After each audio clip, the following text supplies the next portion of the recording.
Anniversary ng Eat Bulaga, bongga ang pasabog. Yan ang pag-usapan natin patungkol sa pananghaliang programa ng legendary trio na Eat Bulaga. Pero bago yan ay humihiling ako na pakasubscribe ang aking YouTube channel.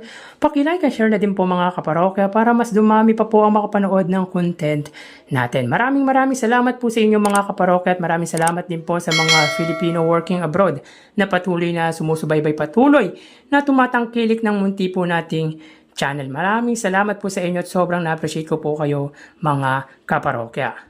So mga kaparokya, bago natin umpisa ng ating kwentuhan ay hayaan nyo munang bumati ako sa Eat Bulaga ng maligayang ika-4 na 6 na taong kaarawan. Happy anniversary, happy birthday sa Eat Bulaga, sa Tito Vic and Joey, sa mga Dabarkads at sa mga staff nito, mga nagtatrabaho sa likod ng camera. Congrats po sa inyong lahat. So kanina nga po mga parokya ay sinelebrate ng Eat Bulaga ang simpleng anniversary nila at grabe mga kaparokya, pasabog ang mga big time sponsors na sumama sa celebration tulad ng Birch Tree, Fudgy Bar, Choco Mucho, Zonrox, EO Executive Optical, Charmy, Oishi, Ensure Gold, KFC, Flanax, PLDT at Travel Geek. Mga big time sponsors na sumama at sumuporta sa ika-4 na 6 na taong kaarawan ng longest running noontime show sa bansa, ang Eat Bulaga. Kaya patuloy na sumasaere ang programa dahil sa mga mapagkakatiwalaang sponsors,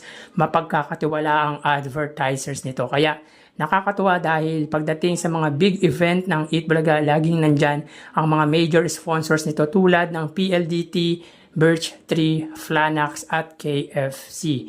Laging support yan sa Eat Bulaga sa mga big event nito.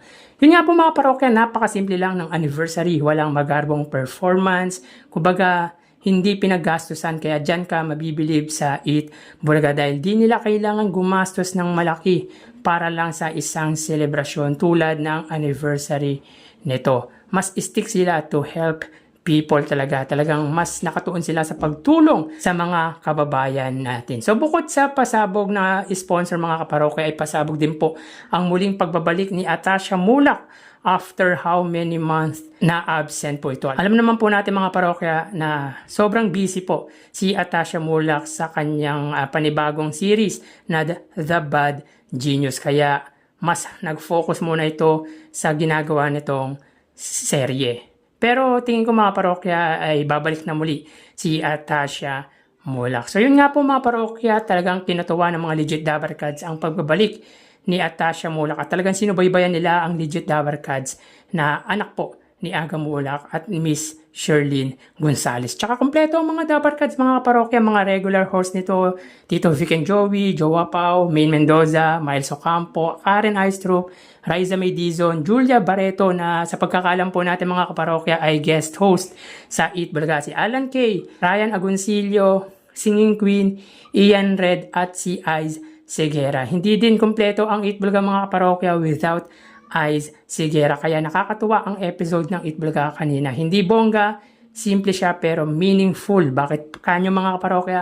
Dahil bukod kay Eyes ay muling nagbalik ang mga legit Dabarkads na sina Hopia, dating EB Babe, Julia Clarete at Jimmy Santos. Napaka-nostalgic ang isang Jimmy Santos mga kaparokya dahil matagal na nakasama po ng Tito Vic and Joey sa Eat Bulaga si Jimmy Santos. 1983 nang pumasok ito sa noontime show ng legendary trio. Kaya nakaka-reminisce din talaga ang isang Jimmy Santos mga kaparokya.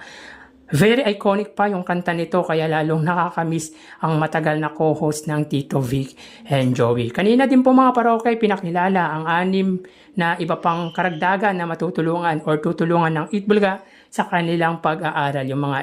Yung Eat Bulaga Excellent Scholar Awardees or EBEST. Simple but special episode po para sa Eat Bulaga ngayong araw po. Samantala kanina sa It's Showtime napanood po natin ay wala po doon ang unkabogable star na si Vice Ganda at si Vong Navarro. Dahilan kung bakit 76,000 views lang po umabot ang kanilang pinakamataas na views or yung highest viewership. Samantalang wala po tayong na-save na highest viewership para po sa Eat Bulaga. Pero sa pagkakalam ko ay umabot po sila ng mahigit 150,000 viewers. So yun nga mga kaparokya, wala nang iba pang programa sa bansa ang makakapantay sa narating ng Eat Bulaga. Ang umabot ng 4 na dekada and beyond ay great achievement na yon para sa mga artistang naging haligi nito. Kumbaga, yung pinakamatagal na noontime program at syempre pinakamatagal na host ata sa buong bansa na din ang Legendary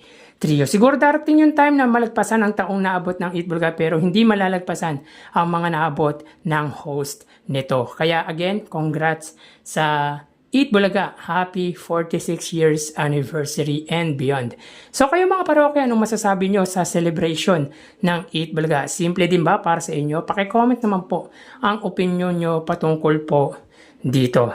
So hanggang dito na lang po tayo mga parokya. Again, happy anniversary sa Eat Bulaga. Magpapaalam na po ako sa inyo mga parokya. Magsiingat po tayo palagi. Thank you and God bless.